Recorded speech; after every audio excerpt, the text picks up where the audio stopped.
Donald Trump just melted down in a live interview, and it all started with the pathetic turnout at his so-called birthday parade. Everything that followed was unhinged. But before we get to that chaos, you need to see this clip, because this is the moment top officials started calling out Trump's dangerous obsession with using military force to protect his ego. In California, we cherish our National Guard. They're the first there to help out during earthquakes and floods and fires. We have a very special bond of trust with the National Guard. And so to see it misused this way, to potentially erode that trust, we also venerate the Marines, but to call on the Marines for no other reason, I think, than to add fuel to the fire is a terrible abuse of the military. So, Senator, let me ask you about that. President Trump's decision to deploy the National Guard, the Marines, despite the fact that California Governor Gavin Newsom said he did not need that, did not want that. President Trump said the city would have, quote, burned to the ground without his aid. Do you think local officials had that situation under control? Yes, I do. And, let's call the president's statement what it is, and that's just a flat-out lie. What Adam Schiff just laid out isn't an opinion. It's a fact check in real time. California didn't ask for Trump's military cosplay, and yet he barged in anyway, pretending to be some kind of savior, while actually stirring the pot. Local officials had it under control, but Trump couldn't resist the urge to flex his ego in camo. And that line about the city burning to the ground? Complete fiction. Classic Trump drama queen delusion. But hold on, because in the very next part, Schiff doesn't just call him out, he exposes Trump like never before. The idea that Los Angeles would have burnt to the ground, it's absurd. These demonstrations were taking place in a multi-block area in a city that is 500 square miles. Our police and our sheriff's office and our highway patrol are more than capable of dealing with this. And if they won't, and they weren't, then the mayor and the governor would request the help of our guard. That was not done. It was not necessary. And I think this is just Donald Trump doing what he wanted to do in the first administration, which was essentially use the military for domestic law enforcement to make himself look tough. In the first administration, there were at least a few people in the cabinet of some independents who could say, no, Mr. President, that's a lawless idea, that's a stupid idea. But there's no one in this current administration to tell the president that's a stupid idea. It will make matters worse. And there are nothing but sycophants, the Stephen Millers and the Kristi Noems and all the rest of them. And so we are seeing this terrible escalation, this increasing lawlessness. The district court was right to find it lawless.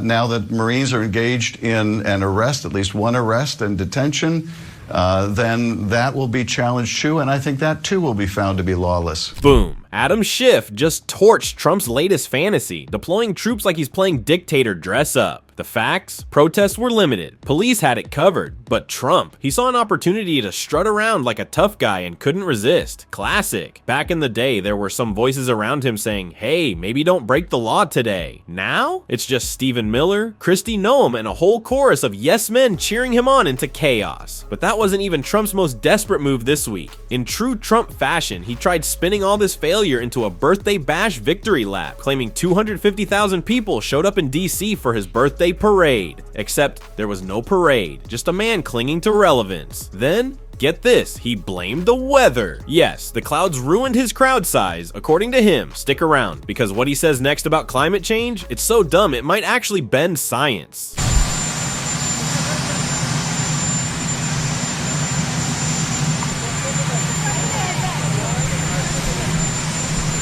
So we're going to Canada.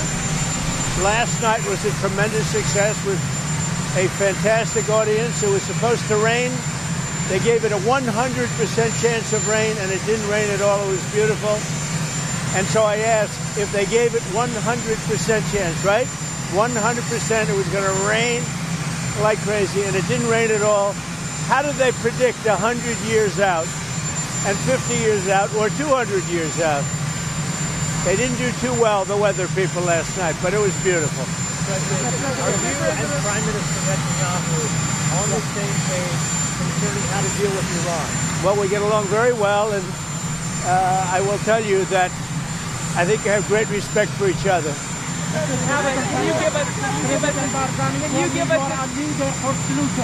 ahead, what? Mr. President, can you give us a sense of what de-escalate the situation between Iran and Israel? Well, I hope there's going to be a deal. I think it's time for a deal, and we'll see what happens. But sometimes they have to fight it out, but we're going to see what happens. I think there's a good chance there'll be a deal.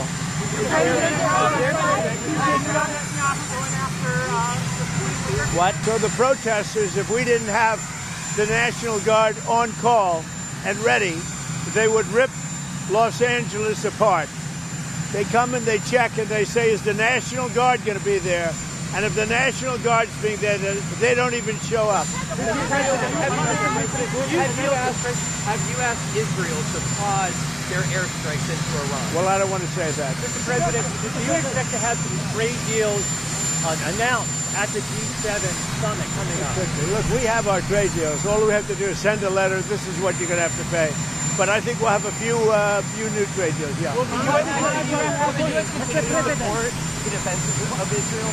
Will the U.S. continue to support Israel in its defense? We do, yeah. Thank you very much. Trump just did it again. The man took weather, literal clouds and drizzle, and turned it into a conspiracy against himself and somehow against science. He claimed his parade didn't get the turnout he wanted because it was supposed to rain, but then it didn't rain, but then it did. But because he personally didn't feel the rain, that apparently means scientists can't predict the climate 50, 100, or 200 years out. Genius. Except it did rain. The glass in front of him was soaked. The streets were wet. There's video of people walking through actual puddles while listening to him ramble about Canada, Iran, trade deals, and mud. Like a man trying to distract us from the fact that nobody showed up. This isn't leadership, it's weather denialism powered by pure ego. And as always, instead of confronting the mess, Trump just flails from topic to topic like he's reading random headlines off his phone. One second he's threatening military force, the next he's trying to negotiate with Iran like it's a real estate deal gone bad. And through all of this, not a single Republican around him says, hey, maybe don't embarrass the country today.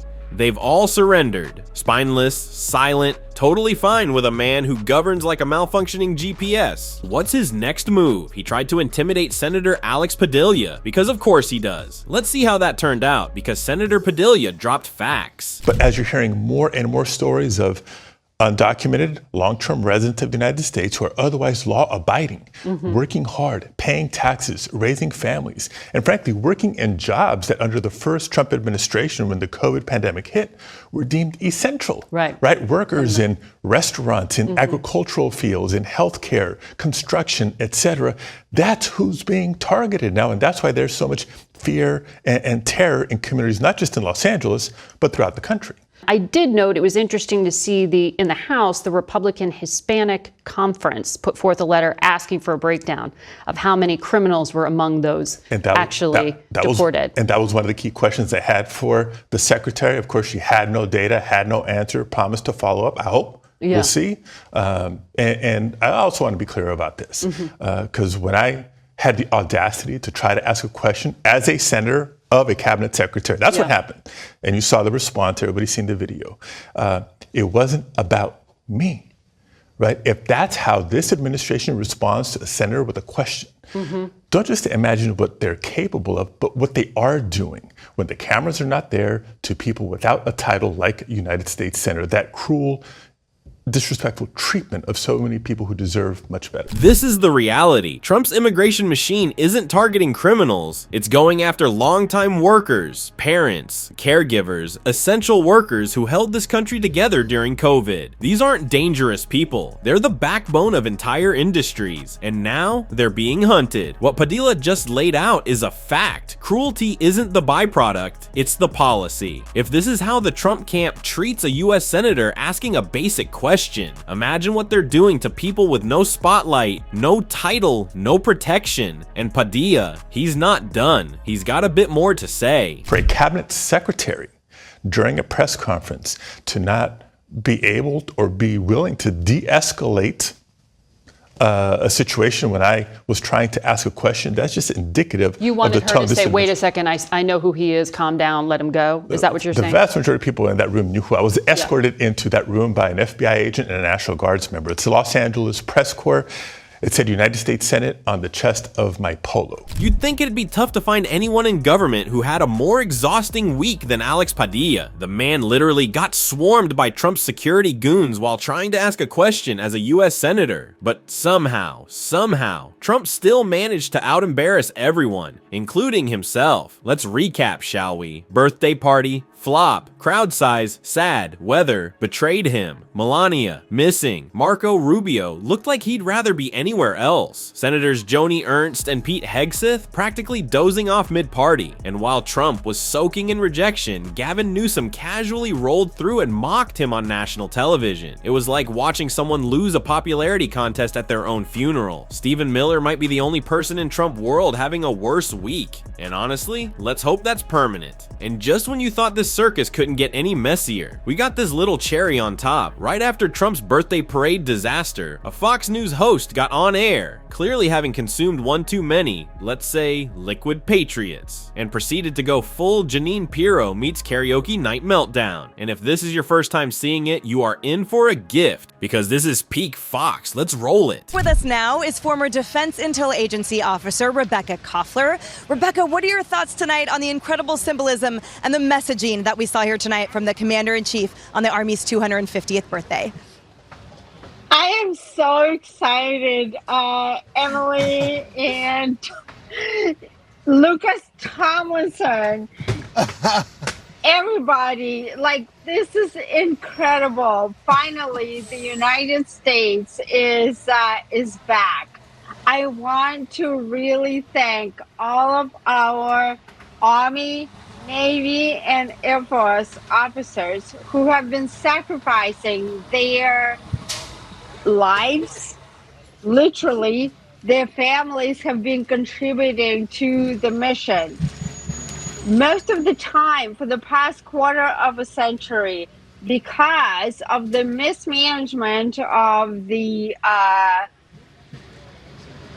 administrative states, they've been fighting these foreign wars. But with our new in chief, Donald J. Trump, they are prioritizing America first. Rebecca Koffler just hit levels of hype usually reserved for Super Bowl wins or UFO landings. She was so excited we were half expecting her to salute her coffee mug and declare war on Canada. According to her, Trump's back, America's back, the troops are back. It's a military-themed fever dream, and she's living in it. At one point, she thanks the entire armed forces like she's accepting an Oscar. But don't worry, you don't have to imagine the chaos. Here's the rest that all caps enthusiasm in real time. And I want to thank these officers for all of these sacrifices and all of the hardships that their families have been doing.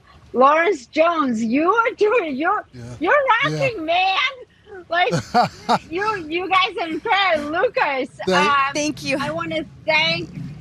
Thank you so much, Rebecca. Thank you, and thank you for your service, too. Rebecca Koffler was so overwhelmed with patriotic adrenaline, we thought she was about to re-enlist herself live on air. She thanked every branch of the military, every host, every camera guy, possibly even her Wi-Fi router. And shout out to Lawrence Jones, apparently now a national hero just for showing up in a blazer. It was like watching a 4th of July speech written by ChatGPT on Red Bull. Honestly, this wasn't commentary. It was a fireworks display with words, and somehow through all the chaos, Fox ended it with a calm "thanks for your service," as if we hadn't just witnessed a live emotional parade. If you enjoyed this glorious meltdown, don't forget to like, subscribe, and hit that bell so you never miss another moment of Trump world going off the rails. And trust us, you're going to want to click on the next video. Something even wilder just dropped, and yes, it's madness.